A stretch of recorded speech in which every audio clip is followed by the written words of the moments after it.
ও আচ্ছা ঠিক আছে, তো চলো এখানে আব্বাজি বাজারও করে নিয়ে চলে এসছে। আর বাজারটা আমি তো রোজই দেখাই তোমাদের কি কি বাজার করে। তো এখানে আবারও মুরগির মাংস নিয়ে চলে এসেছিলো আব্বাজি, আর অনেক ফল এনেছে। দেখো এখানে শসা, বেদানা, টমেটো, তারপরে কমলা লেবু, অনেকগুলোই ফল এনেছিল। আর শীতকাল মানেই তো ফল। আবার একটু কলা এনেছিল সকালে। আর এখানে কি শাক বলো তো, এটা হলো ব্রাহ্মী শাক। তোমরা কি চেনো আর তোমরা কি পছন্দ করো এটা?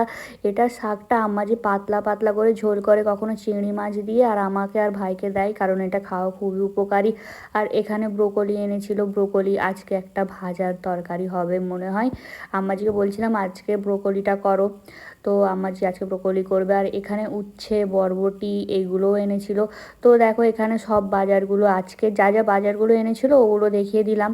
তো চলো এবার রান্নাঘরের দিকে যাওয়া যাক, অনেক কথা বলে ফেলেছি, মানে দেরি হয়ে গেছে। তো রান্না কি হচ্ছে সেটা দেখাচ্ছি। এখানে আম্মাজি ওই রোজের মতো যেভাবে মুরগির মাংস রান্না করে সেভাবেই, আর এখানে মশলাপাতিগুলো বেটে রেখে দিয়েছিল, এগুলোই এই মুরগির মাংসের মধ্যে যাবে। তো এখানে মুরগির মাংসটা রান্না হোক। আর এখানে আমি যেগুলো রান্না হবে না আজকে ওগুলো আমি ফ্রিজে রাখতে যাচ্ছি, যেমন শাকটা মনে হয় আজকে রান্না হবে না, আর ওগুলো যেগুলো বাকি ছিল। আর এখানে